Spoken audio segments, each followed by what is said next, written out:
everyone. We are back with another Rings of Power review. Hope you all had a good Saturday. Oh, but yeah, let's get this review going here. So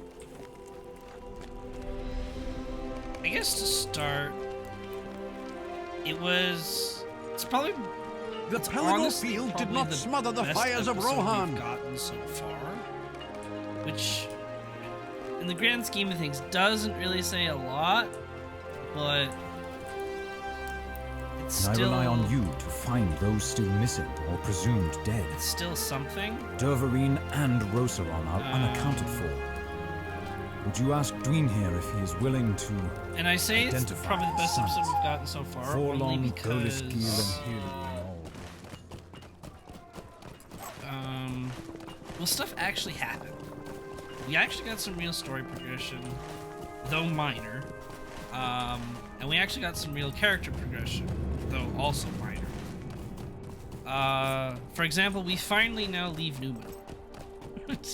It's been 5 episodes, and we've finally left Numenor. There is now 3 episodes left. So, progress, right? The show has been slow, but we finally have left Numenor.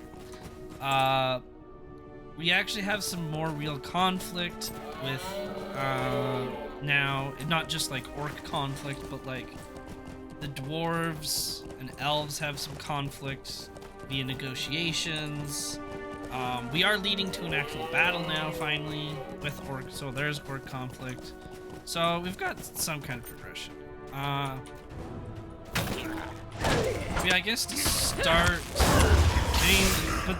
and at the same time, I say that there's progression, but I also say that there wasn't also a whole lot that really happened this episode. Oh my god. We start off with the hobbits. We get the hobbits again, and we learn that they're traveling closer to Mordor. They're essentially going along. They're following the, what is it called? This is why I'm in Lotro while we discuss these things. The Great River. I assumed it was called the Great River. I couldn't check. I don't remember that. So we find out that they've been traveling along the Great River here. The map starts with. Can I go up to the Wold? Not really. Hold on. Wold, Great River. Oh yeah. So I think they're like, honestly probably around here. And they're moving south through the Great River. We see on the map, we actually see Limelight. They show Limelight on the map. They show the Brown Lands, and then they lead to Gondor. Yeah, then we get to essentially the Dead Marshes. Can I show the Dead Marshes on here? I figured there's a way. Maybe not.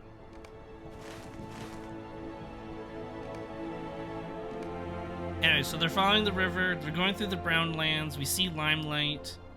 They're going through Emyn and they're heading towards the Dead Marshes, which in the show they call it, I think they called it the Grey Marshes, because well, obviously it's not actually called the Dead Marshes.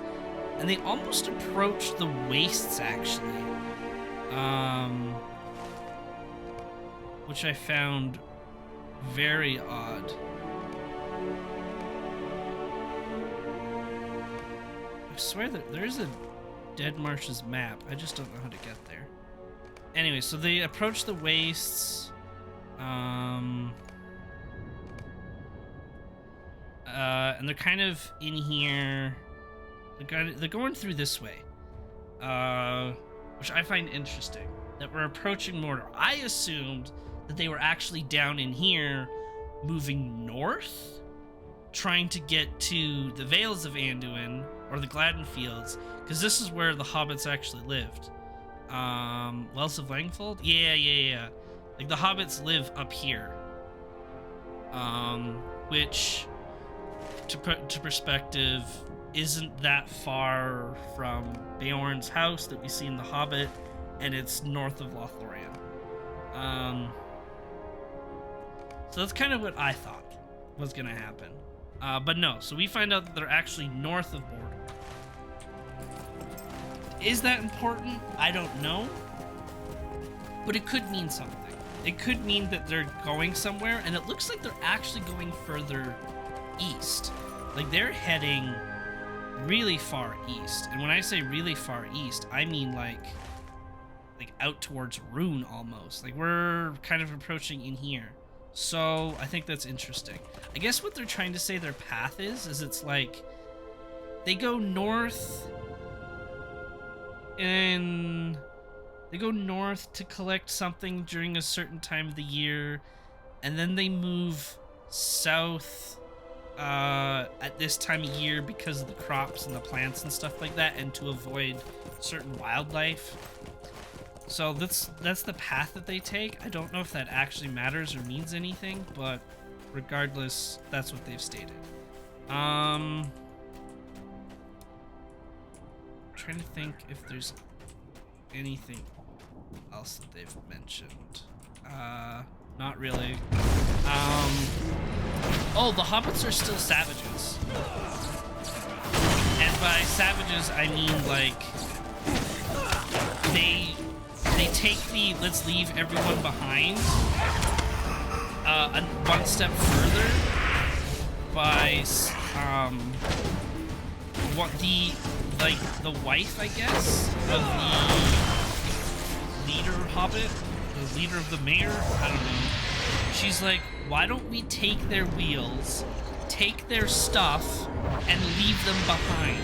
So not only do they just abandon you when you're sick or injured or whatever, in trouble, not only do they abandon you, but now they're gonna take all of your belongings, take your wheels so you can't follow them when they leave you behind. That's absolutely insane to me. Like, super insane to me. I don't know.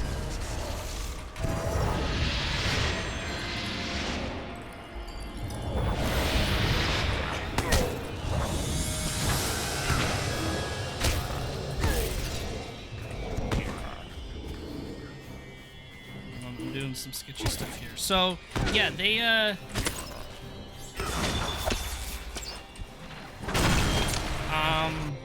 like really leave you behind.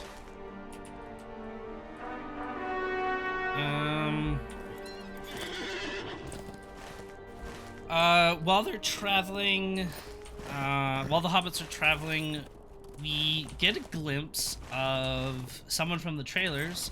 We finally get to see Eminem,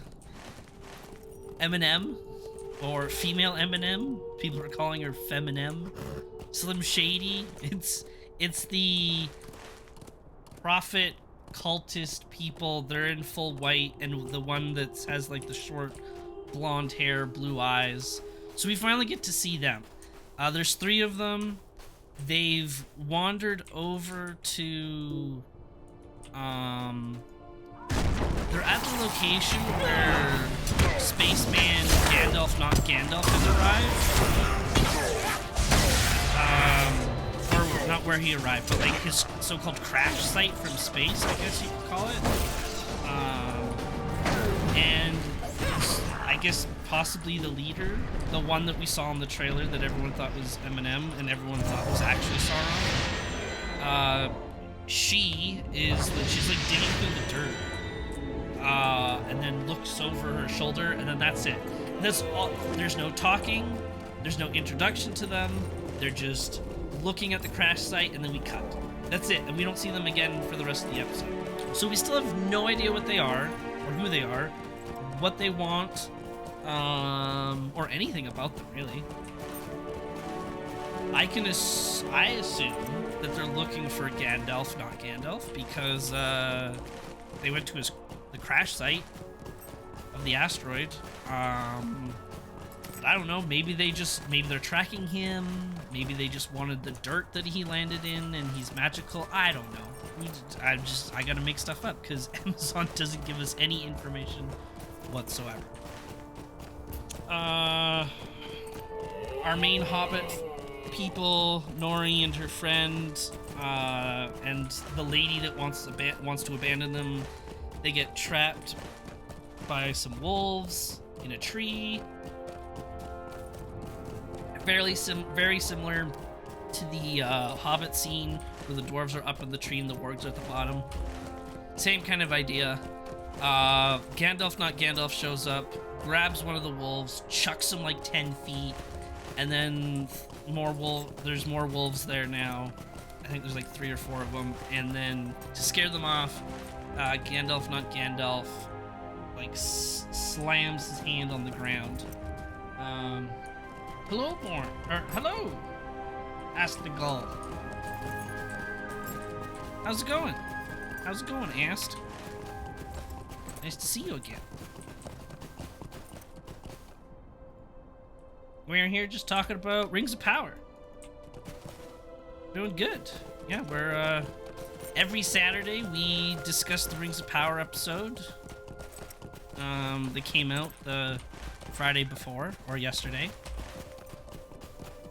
Oh no, are you I'm curious then. Are you a fan of it?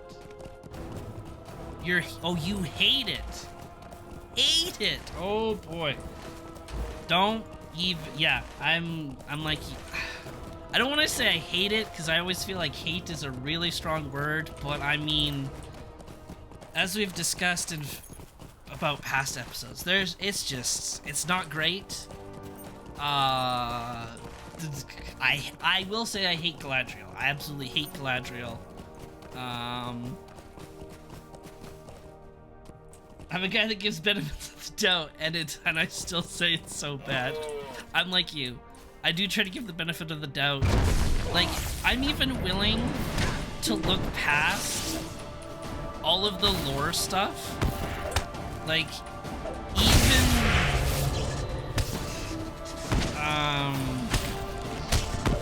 like most of the lore stuff, even the fact that like essentially the entire show was all made up and none of it is lore accurate.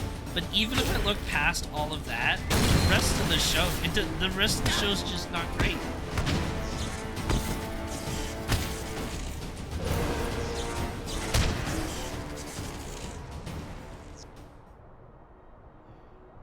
Like I'm the guy that likes the last 3 Star Wars. See? Okay, alright, so you and me then have very similar mindset. Because, I mean, the last 3 Star Wars weren't great. And honestly, the more you think about them, the worse they get. But they're still okay. I still think they're okay movies. They're not great by any means, but they're okay. They're better than Rings of Power, consider that. And yeah, I agree. The only good parts are honestly Elrond and Durin. Absolutely agree. Yeah, so we were just talking about, I was talking about the opening part here, and we're at Spaceman, or I call him Gandalf, not Gandalf, killing the wargs. Or not killing the wargs, wounding the wargs by doing the big shockwave thingy. And then he's healing his hands in the frozen water, or the water and it's freezing. And then Nori, the elf girl, freaks out, grabs him, and like, freaks out. If it isn't Gandalf, the show is stupid. I mean, it's really funny, because if it is Gandalf, they broke massive lore. But if it's not Gandalf, then like you said, then the show's just being stupid.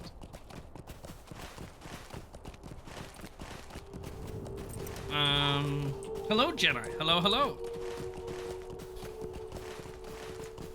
I was so convinced that when Nori grabs him while his arm's freezing, and she pulls away, or I guess he like pushes her away with his magic or whatever, I was so convinced that she was gonna pull out her arm and it was gonna be completely shattered or gaunt or ripped off or something.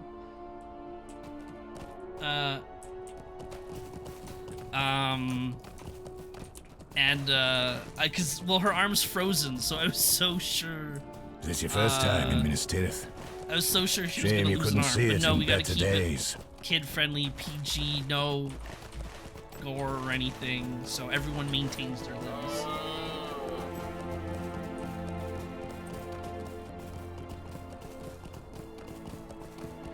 I wanted her arm. I wanted her arm done.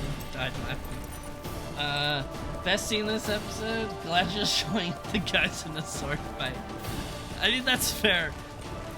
It's the least. I mean, I wouldn't say it's the least Galadriel thing she's done. It isn't very Galadriel. It's very elfy. I liked the idea of how to, like, an elf teaching men how to fight. The whole concept of, like, it's not just about strength, it's about dexterity and movement. I liked that part.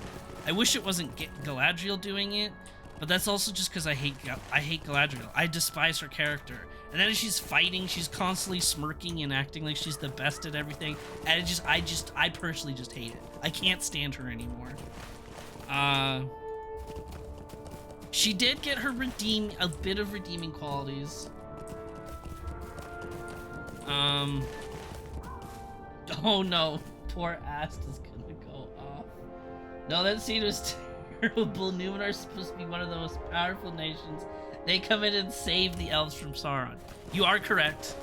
That's what they're supposed to do, but that is sadly not how it's gonna work. That is not how it's gonna go in the story. Where is this person here? Like, Numenor has the island because they killed orcs and wrote their history down, and everyone forgot. Yeah, they just all forgot. They all forgot, now they hate elves. It's always funny when all these guys think they know how to fight and are shown what's really up. Yes, and that was the point of that scene, right? They're soldiers thinking they know how to fight, but they really don't, so someone more skilled actually teaches them how to fight. It's a great scene, and I wish it wasn't Galadriel, and I wish it was. I mean, it would have even been better if Elendil did it, right? Like, if Elendil or even Isildur taught them, that would have been cool. Because even if they're, like, basic soldiers, like, let's pretend that they're basic-ass grunts. They're, like, fresh soldiers, just learning the basics kind of thing. I think it would have been really cool if it was Elendil or Isildur doing it instead of Galadriel. But that's kind of why, and I guess this episode, or this time on stream, I want to discuss a theory that or an idea I wish they did with Galadriel's character instead, but we'll get to that later. Yeah, I like it when people are humbled no matter what the show. Yeah, no, I agree. It's always a good moment. Galadriel did have her redeeming quality. A little bit. She's still really annoying, but she did say she acknowledged that she's acting poorly. She acknowledged that it's maybe wrong. She stated why she acts the way she does because of no one liking her or treating her fairly, her brother dying, her company leaving her behind in the north and betraying her or whatever. She talks about that. I just wish she took one step further and just, like, flat out apologized to the queen after threatening her and insulting her people, apologizing to Elendil for threatening his life, apologizing to Halbrand after everything. I just wish she took that one step further just so that she could actually be redeemed and I could now start liking her. But she still hasn't gotten to that part yet. Both Dervarin and Rosaron are safely returned. We're doing some PvP on Arxia. Alright, sounds good, Ass. Thanks for coming by. You're always welcome to come by and rant about Rings of Power here. Anytime you see me on, if you need to rant about Rings of Power, come on in, rant about it, and yeah, about every Saturday around this time, we also talk about it, Rings of Power. So if you ever need it, you're welcome to come by anytime. Good luck in PvP out there, though. Good luck out there. Let's see. So, Gladriel had a redeeming moment. I still don't understand the purpose of Isildur's sister, or her, like, love interest. The Chancellor's son, I don't understand his purpose. Him blowing up the boat served nothing to the story, in my opinion. Like, he destroyed the boat. I shall fetch Mithrandir just so to that they accompany could us. leave anyways. In an attempt to cleanse the boat. Pelennor fields, I have asked for you and Eomer to destroy the corpse of the Witch King's fell beast. On Wednesday, Look upon the Eowyn fell killed the beast Witch King carcass and, there. well, did this. So we're burying the... I think we gotta bury the fell beast's head now? In the quest? Anyways. Yes, Elrond and Durin dynamic is still carrying the entire show, so love that.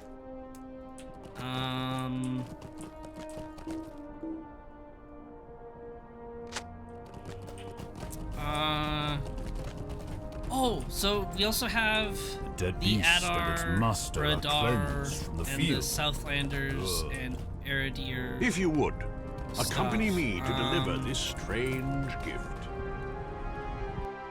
Bronwyn? Who is the elf?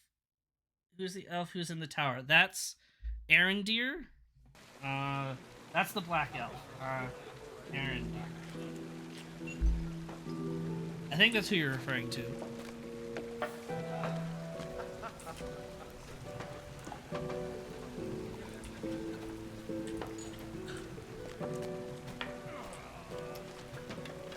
Yeah, still not quite sure what his purpose is.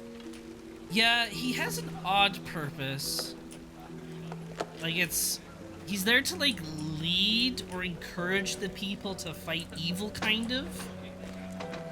And then they're building that dynamic of, like, some of the people still want to be evil and fight with Sauron, like we do in this episode, where half of the villagers go to Adar and the orcs and pledge their loyalty to him. And then we have whatchamacallit? And then we have the rest of the people that he's like trying to convince or work with.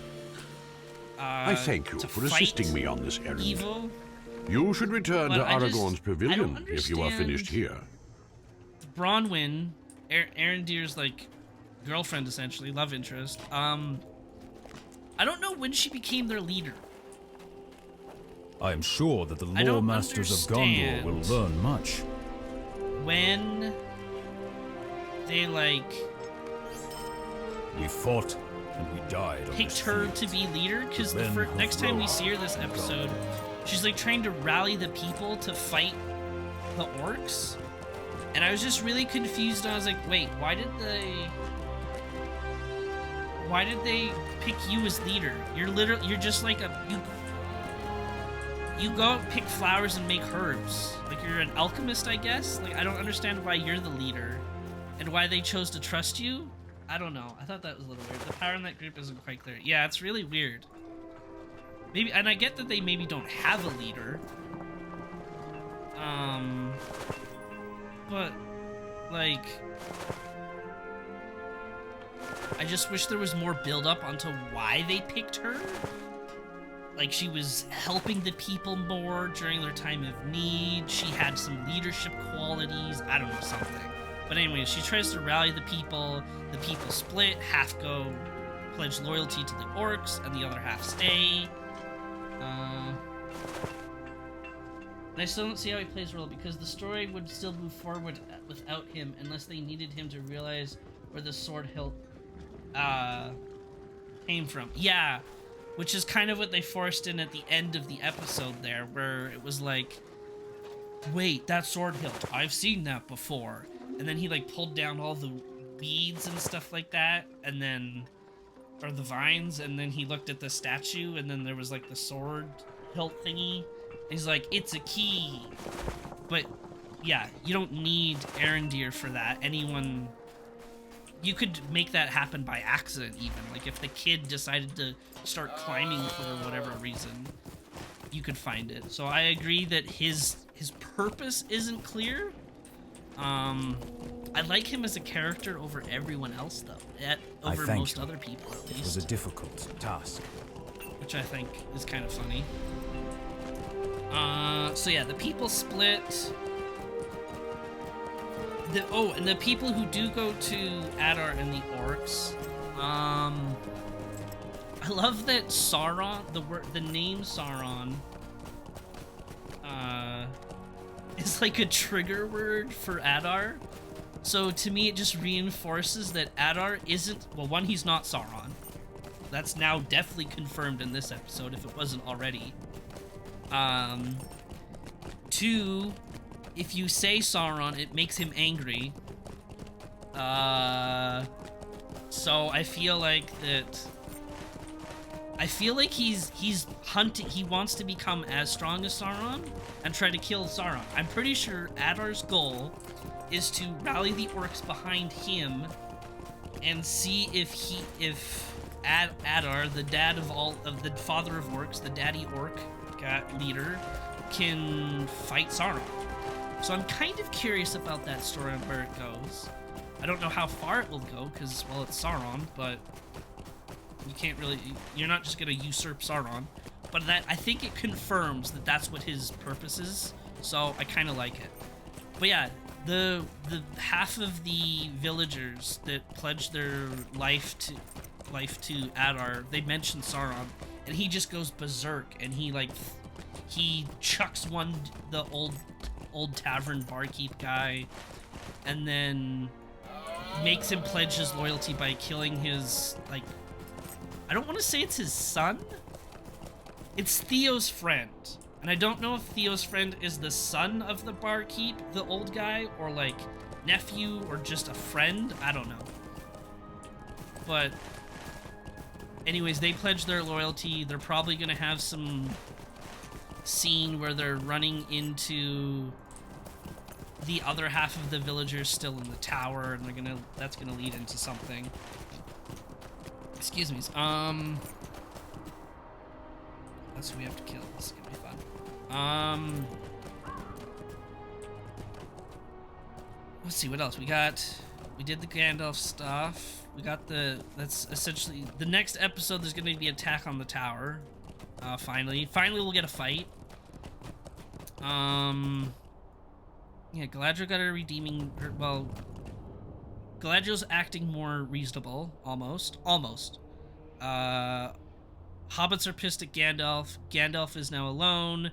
The cult people are hunting Gandalf. Adar is leading his army. The hilt we now know is a key, based on what Arondir found. It's a key to something. All we know is that it's a key to creating Mordor, essentially, but we don't really know what that means or how he goes about that.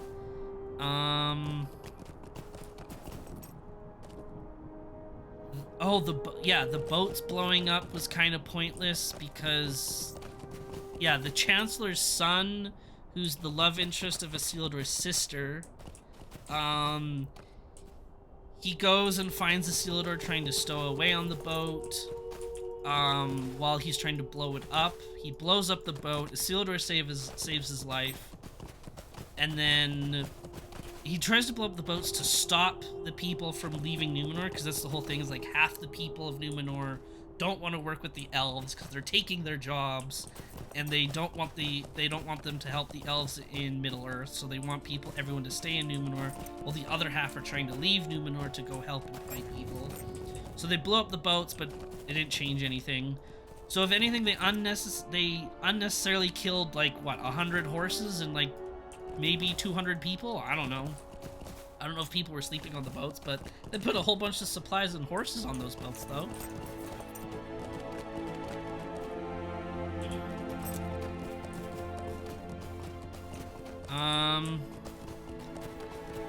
And then yeah, I guess they leave Numenor finally at the end of the episode. Oh, the Numenorian armor is terrible.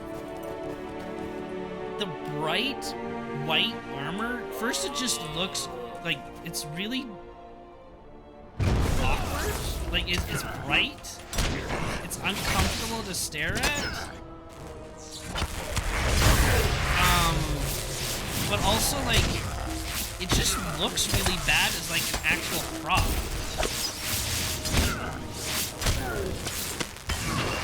Like, it just looked incredibly fake, if I'm being honest. You thought they were trying to imitate the elves. That's interesting. I mean, maybe. I just think it looks really bad. And what made it even worse, too, is like, when I looked at it, it honestly looked like leather armor that was painted white, like with spray paint, but they tried to make it look like metal.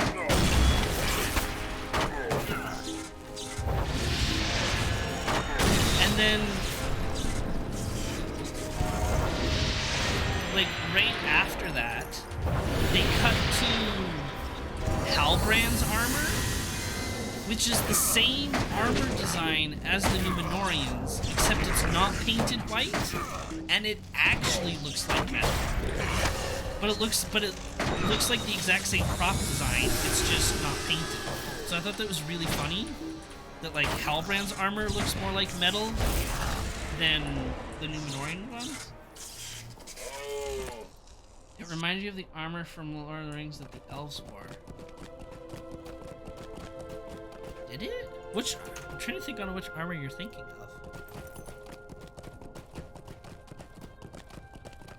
Oh, maybe was it? Hold on.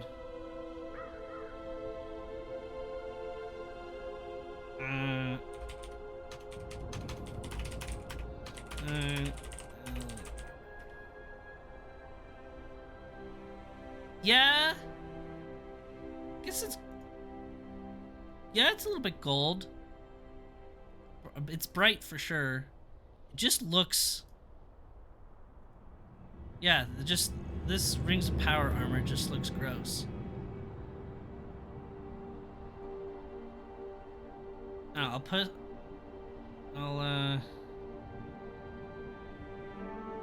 Here, I was expecting it to look something like this.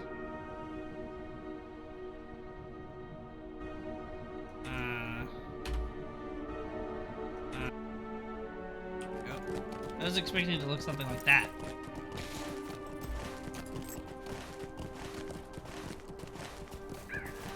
But anyways, it looked gross. Halbrand's armor looked way better than the rest of Númenor, which is kind of funny. But yeah, so there's this idea of what they should have done with Galadriel's character instead of making her the way she is, and the story would have been, they could have still done the story the same way, or like told the same story, except it just wouldn't have been Galadriel going about it, it would have been somebody else. So there was this theory that I read, or this idea, that rather than Galadriel going around Middle-earth specifically, trying to find Sauron, she sends like her best friend, her handmaiden, or something like that to go out and like spy on people, go look for information on Sauron, or whatever. And she could have still, this spy, handmaiden, whatever, she still could have gone on essentially the same journey that Galadriel's currently going on. But the way Galadriel's acting would have made more sense for someone who's not Galadriel. So this elf lady that's being sent by Galadriel to find information is getting frustrated because she, like, let's say she goes on a boat to go sail somewhere to go find Sauron, information on Sauron. The boat gets attacked by the sea serpent. She gets thrown off. She gets picked up by Númenor, and she gets picked up, and then she's in Númenor with a bunch of people that hate her. So now this assistant handmaiden person is all angry and upset and is now trying to convince them to let her go, but also help Galadriel and fight Sauron. And then, like, basically the exact same journey could happen. Like, this assistant is going through the notes and learning where Sauron is, so that now when she gets back to Middle-earth, she can go to Galadriel now when she gets back to Middle-earth, and it's like, hey, I got us some Númenórean soldiers, we found where Sauron is, we're gonna go take the fight to him, kind of thing.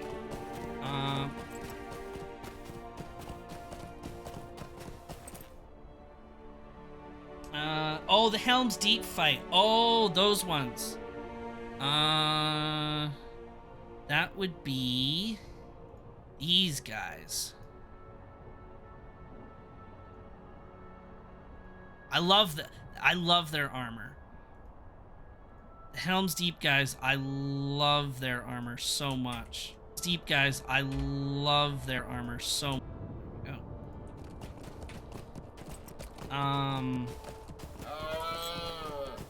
I like the picture you shared better. Yeah. The picture, the first one is from The Hobbit, the second one is from Helm's Deep. I guess it is kind of a weird trying to imitate them or trying to be like the elves, but it's just done terribly. But yeah, so I like this idea of, like, Galadriel would kind of make appearances. The character of Galadriel would make appearances like Gil-galad, where she would appear once every episode or once every other episode, dealing with, like, negotiations with the dwarves or something like that, where her spy, her handmaiden, whatever you want to call her, her assistant, is going out around Middle-earth and trying to find information about where Sauron is to help avenge Galadriel's brother, because that's what Galadriel wants, but she can't do it because she doesn't have the time to, or whatever. Or she's worried about the tree dying. Well, I guess that's a plot we can talk about. We can talk about the elves and dwarves now. I forgot about that. So yeah, we finally get... The battle is ended. It was a victory hard is with Elrond and Gil-galad and Celebrimbor, so and they're sitting at a table. Did not. And they're essentially discussing... They're discussing the whole plan of what the elves wanted in the first place. Yeah, they mentioned the tree. Sending Galadriel was gonna save the tree, right? So yeah, we'll get. I forgot about that point. That was really dumb. So yeah, essentially what we learned is that Gil-galad wanted Elrond. No, sorry. Gil-galad wanted Celebrimbor to get Elrond to go to Moria, or Khazad-dûm, to talk to the dwarves, to find out if they did indeed find Mithril, because Mithril is supposed to be the key to saving elves' immortality, based on this myth of there was an elf that fought a Balrog in the top of the Misty Mountains. There was a tree at the top of the Misty Mountains, and the tree was like the last light of the Silmarils, which is like a precious jewel, gem, light source that fuels the elf's immortality. This elf defended the tree during this battle. A lightning bolt hit the tree, and it sent the light of the tree, or the Silmarils, into the mountain, and thus created Mithril. None of that is true. It's an interesting idea. We have been to see Merry, where he lies in the houses of I have more issues healing. with it, but whatever. We'll move past that. My axe is not yet on its fill. Gil-galad, and the Balrog up there is not the same Balrog that is in Moria, and that's important. It could be, actually, as I think about it, but it shouldn't be. But maybe it is. I don't know. I just thought of that now. Anyways, the key thing is Gil-galad sent Celebrimbor to send Elrond to go to Moria, or Khazad-dûm, to find Mithril. Gil-galad and Celebrimbor knew that there was Mithril already there. They just weren't sure if the dwarves found it. So they sent Elrond in there to go negotiate to see if the dwarves did find it. Durin doesn't want to give up the secret. We already knew that Durin didn't want to give up the secret of Mithril, so he says no. Instead, he trolls them and makes them take this, like, granite table that's, like, I don't know, 10 feet long, and they're gonna... And he said that this stone is so precious, it's only used in for tombs or statues, and basically having it as a dinner table is sacrilege, and this is disrespectful to my people. So Gil-galad's like, oh, my bad, okay. So he makes elves carry it all the way to Moria, except it's really funny because then it was a joke, because Durin's like, haha, I just did it as a joke. I don't know what this stone is, it really doesn't matter. So it's really funny, but what makes it even better is when you know the distances. So Lindon, where they were having this meeting with Durin and everyone discussing about what the dwarves have found, and Durin didn't want to give up any secrets. Lindon is like halfway across the map from Middle-earth. So to actually physically walk from Lindon to Khazad-dûm would take you 2 to 3 months. Maybe a month? But like, even then, let's say it's a month. I'm being generous if it's a month. So these poor elves, there's like 6 of them. They have to walk this 10-foot granite table, or marble table, like, for a month to Moria? These poor elves. It's just these poor elves. Oh my. Anyways, well, these are reputables. Yeah, good for Durin, exactly. Durin knows what he's doing. So, Elrond then talks to Gil-galad. And yeah, none of us like that. Like, why is Elrond being used as a pawn? He's one of the most respected elves in Middle-earth, and Gil-galad and Celebrimbor are using him as a pawn? Like, it's totally disrespectful. Anyways,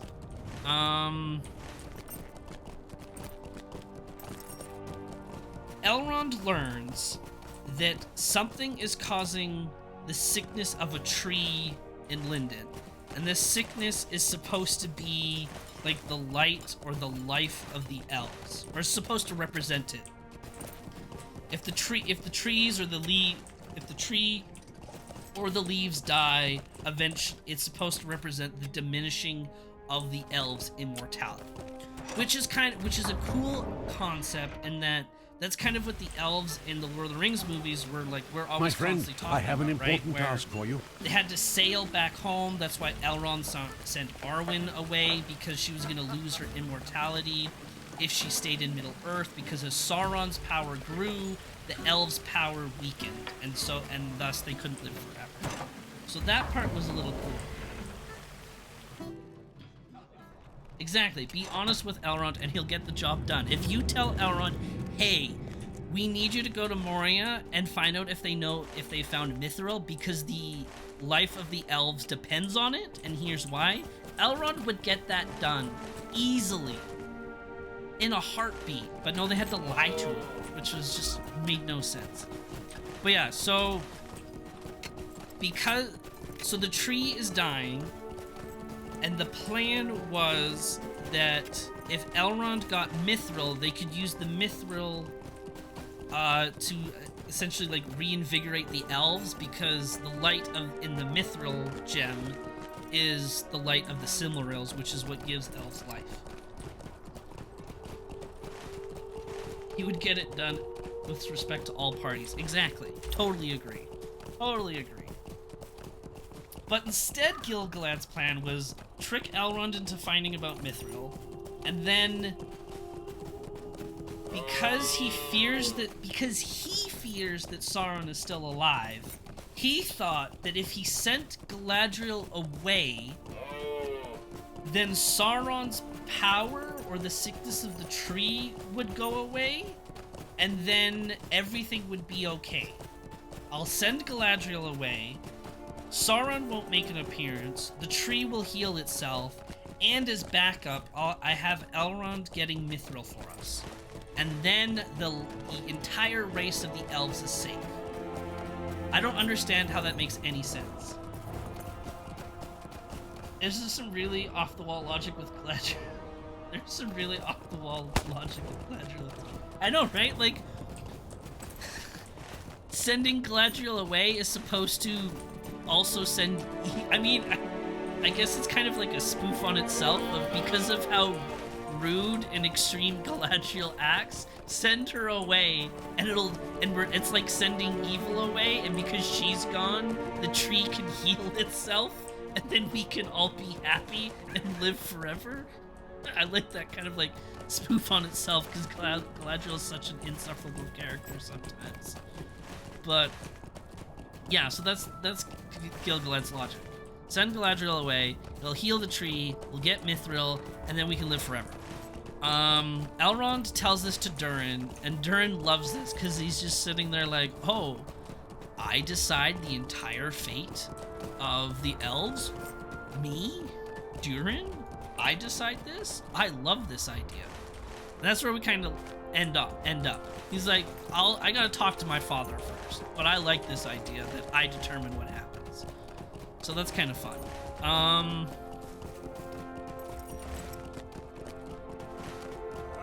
And that's kind of it.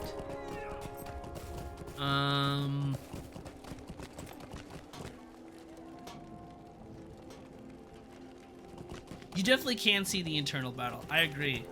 The battle is won. Time what I is thought short. was interesting too is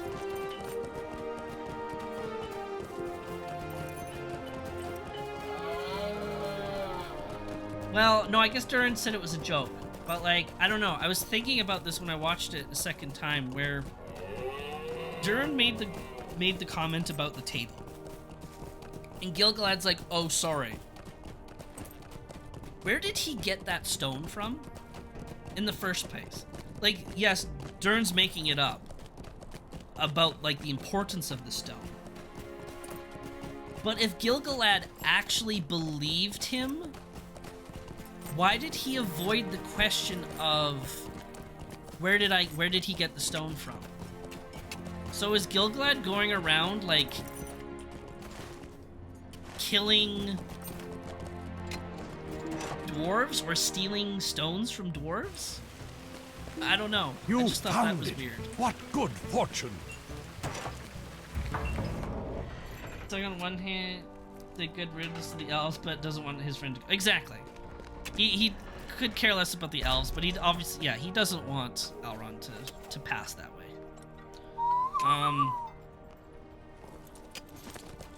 But yeah, I think this is somehow, I don't quite, I guess what they're implying here is the dwarves will agree to mine Mithril to help the elves if the elves help promise something. Don't know what it'll be, but Durin will come up with something. Like, okay, we're helping you with your entire civilization, so you have to help us with ours in some way.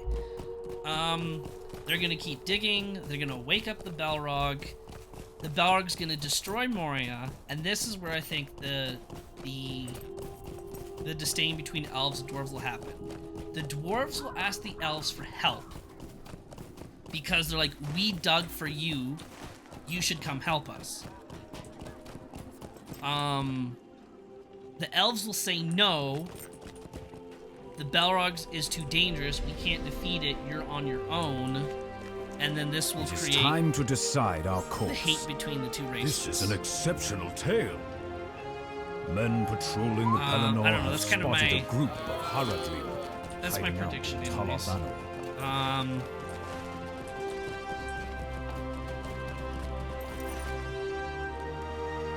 Trying to think on Jesus Christ.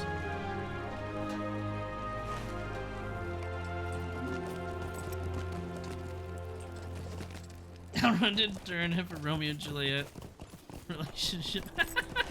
He kind of is.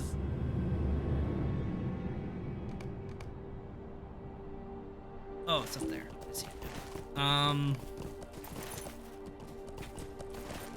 Yeah, I don't know. That's kind of all I had.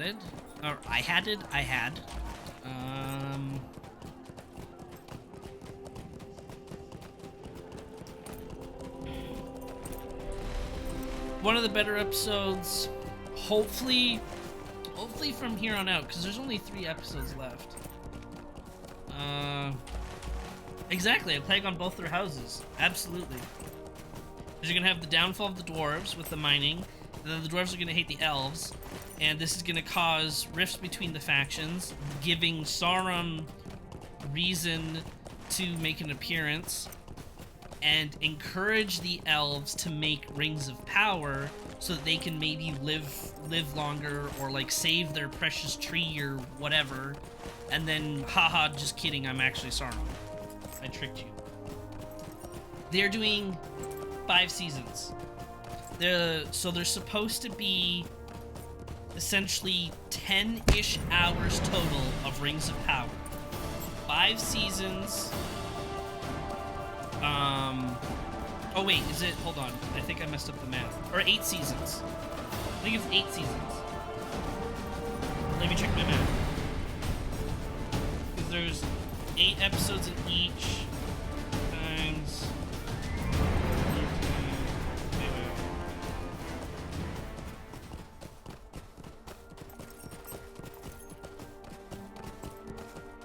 Yeah, I think it's supposed to be about... I think it's supposed to be 5 seasons. Yeah, 5 seasons, because each episode is going to be about 1 hour and 10 minutes. So with 50 hours total, or with 8 episodes in every season at an hour-ish minutes, a little bit over, we're going to get about 50 hours total of Rings of Power. So that's what Amazon has currently announced. They start filming season 2 in about 2 weeks. They should just all release it all now. Can binge watch it, right? They could, but I have a strange feeling that they're getting this feedback and they're realizing how much they've messed up, and that they're going to take this opportunity to maybe rewrite some of the stuff they've done. I mean, I've heard some crazy rumors. It's all rumors, so none of it is obviously confirmed to be true, but there's rumors that Amazon doesn't even know who Sauron is, as in they don't know who to make Sauron. So they're making a bunch of different characters that could be Sauron, and then they're gonna essentially let the audience decide who Sauron is, and whatever Amazon likes the most, that's who they'll make Sauron. It's just a rumor. It's not confirmed. It's just a rumor that's been going on. That's the same with the Meteor Man, Spaceman, Gandalf. They don't know who that is. So they're gonna let the audience decide, and then in season 3 or something, they'll be like, boom, it's Gandalf, or boom, it's Sauron, boom, it's someone else. Because they don't know what they're doing. That's just a rumor, though. I bet it's hard to do a show or movie like this. You get the fans who knew everything about it, and then you get the casual people. Well, and I always thought that was interesting, because you have the fans who know everything about it, but your show doesn't cater to them. They're not your target audience, because the fans who know everything about it are extremely upset with the show, because none of it makes sense to them. The characters, the lore, the story, none of it makes sense to them. And then you have the casual people, who some are enjoying it, some aren't enjoying it because they're also confused about certain things, or it just makes no sense to them at all, where they have no idea what's going on. 2 of the friends that I watched the show with, they don't understand why Isildur is important. And I had to tell them that, well, Isildur is important only because he's the character that cuts the hand off of Sauron. That's why he's important, essentially. In the most basic terms, that's why he's important. But the show Rings of Power does nothing to establish Isildur's character as being important. So why should the casual person who knows nothing about the world care about Isildur? They have no reason to. So I think that's interesting. That these characters that should be important aren't important, or the characters that they have on the show, the more casual people aren't caring about. So they're kind of missing the mark with everyone. They don't have people who they definitely don't have the people who know everything about the world, and they're only getting, like, let's say 60, 70% of the people that are casual. But if you know zero about Middle-earth, I feel like you don't know, like, I feel like Rings of Power isn't enjoyable for you. But I don't know. That's just speculation based on what people I've talked to, friends I've talked to about the show. They want to make both parties happy. It's hard to include everything and make sense to the casual people. And that's why I think, this is my,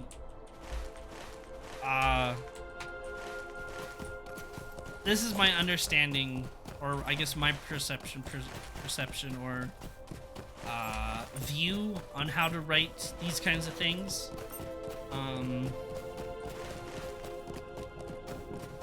Step one is to keep as much as the lore as you possibly can the same, up to the point where it will still make sense to the average viewer. If you look at Fellowship of the Ring, there's a lot that's happening as a whole, but the average person can enjoy it. And I say that because I was a person who never read the books until after the movies. So I only ever watched the movies first, before the books. And I was able to follow along and enjoy the story a lot. Where they set up the world in like 7 minutes of like, Rings of Power, Sauron's bad, here's why he's bad, armies go fight him, he dies, magical ring, it gets thrown into Frodo's hands, boom, how do we destroy the ring? That's pretty simple. But the journey they take is is everything that happens in the movies. I shouldn't say everything. 90 to 95% of what happens in the movies happens in the books. It's all enjoyable. They follow the story that Tolkien wrote. What Tolkien wrote is entertaining. So if you show what he wrote, it's going to be entertaining regardless. But when there's something that doesn't make sense to the audience, that's where Peter Jackson changed it. As one quick example, the person who saves Frodo in the first movie and summons the water horses isn't Arwen. It's an elf named Glorfindel.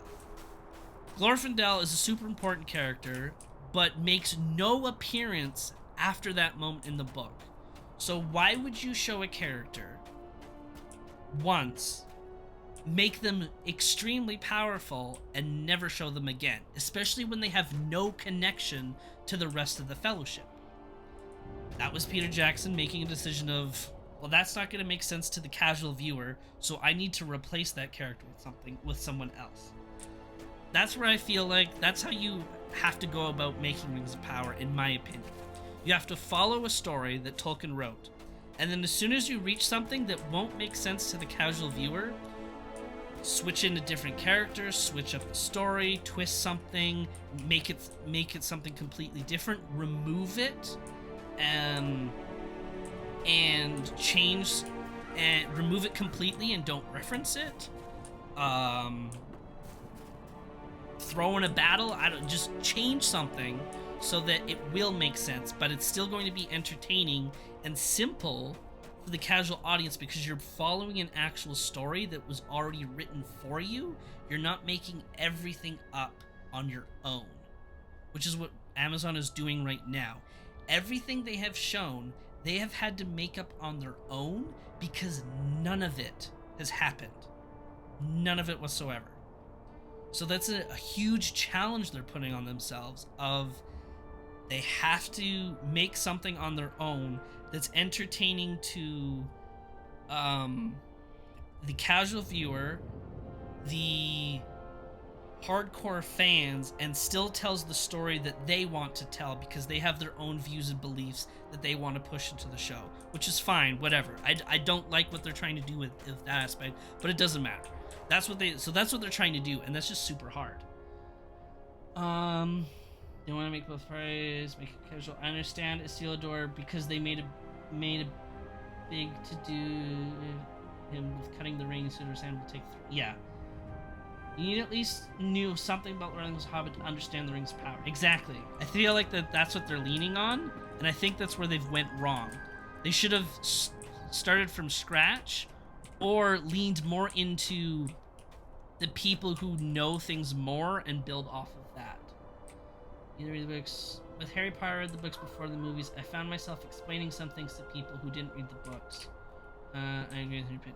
Yeah, so Harry Potter, and I know I get this all the time. I never read the book. I never read Harry Potter books. And I don't dislike the movies, but I don't fully enjoy them.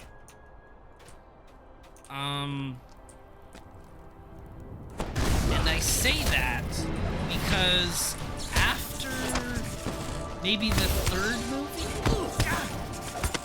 I started getting really confused on character choices and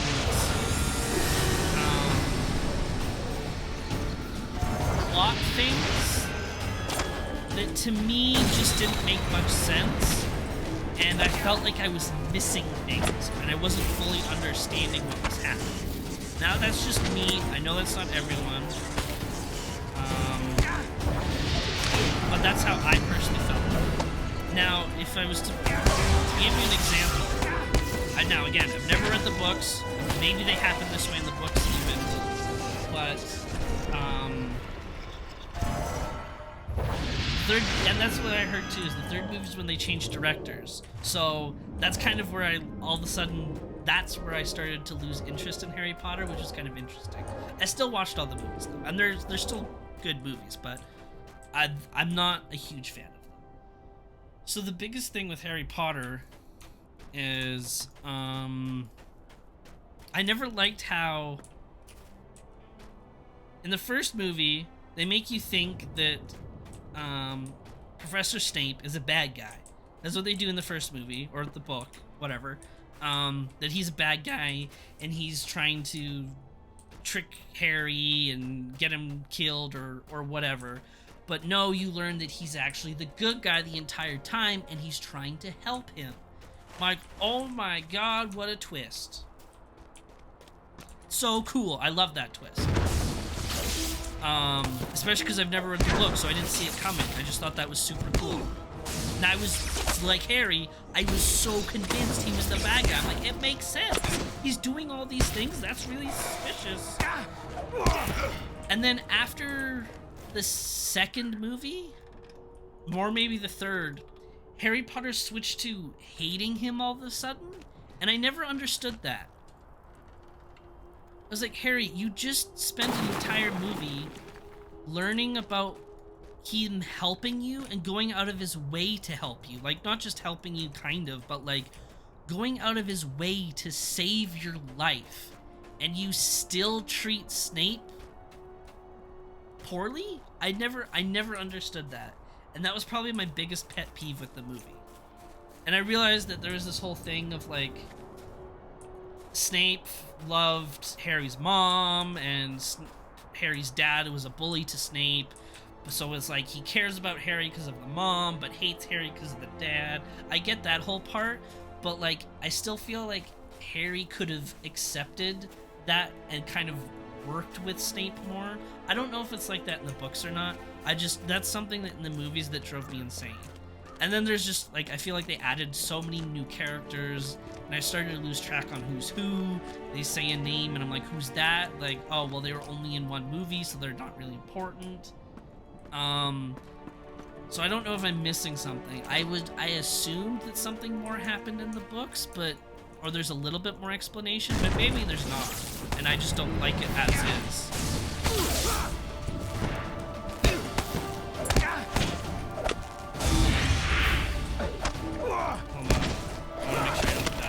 Oh my god, I might die here. Yeah, I'm dead. Okay, never mind. Snape and Harry have an interesting relationship. I think there's a mutual dislike between the two, respect at the same time.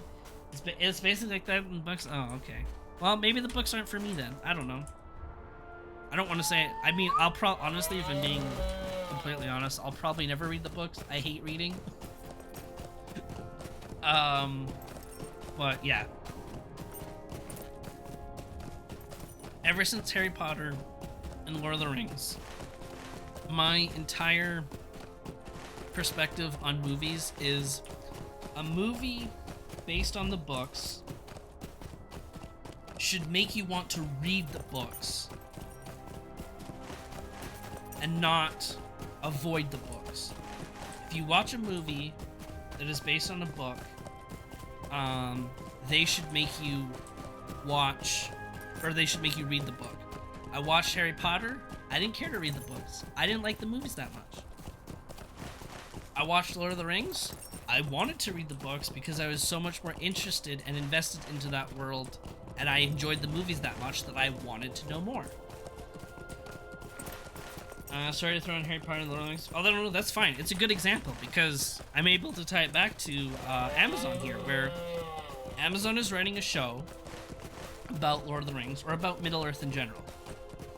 They should be working as hard as they possibly could to make you want to read the rest of the books.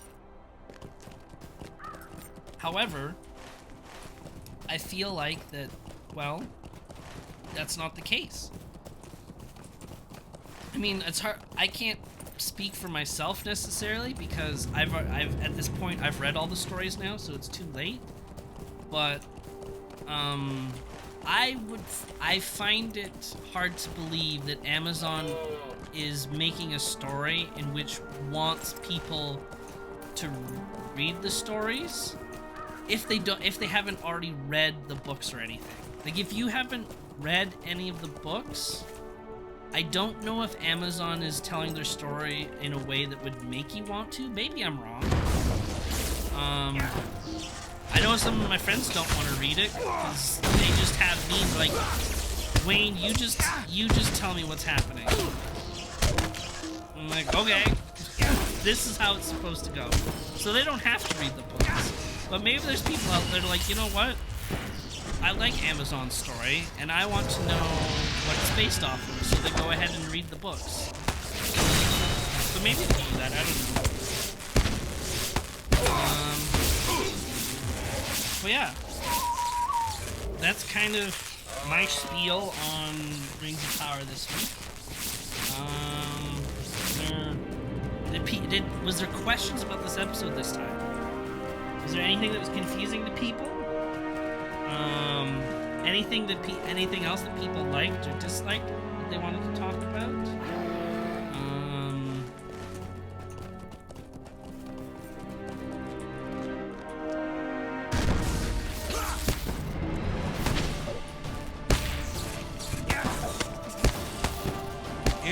You're curious taking on some of the characters. Yeah,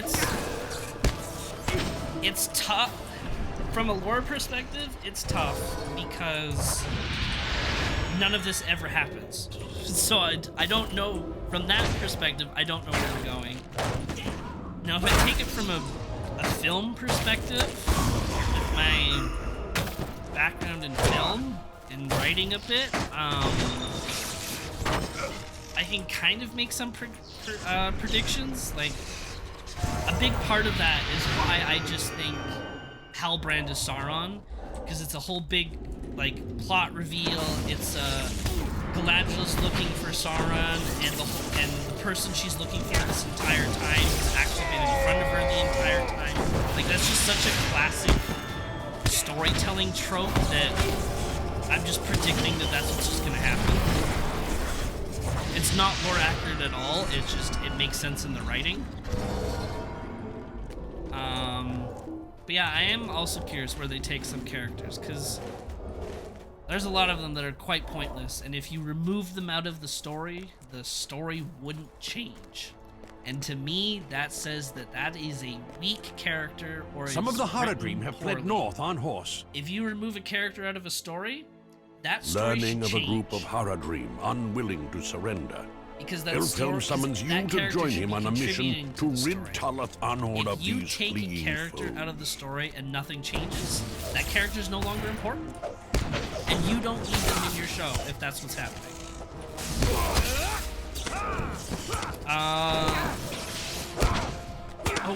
We played Sheriff of Nottingham. We played some Codenames, and we played a Nazgul board game. I won in Sheriff of Nottingham. We won as a team with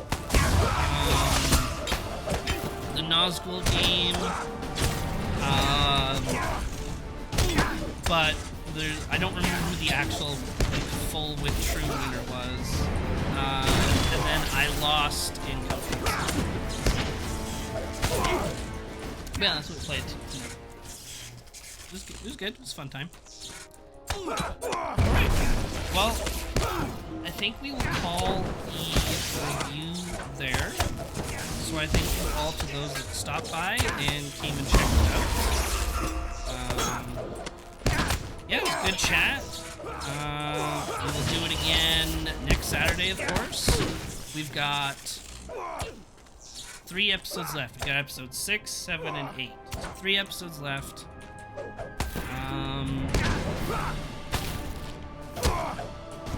So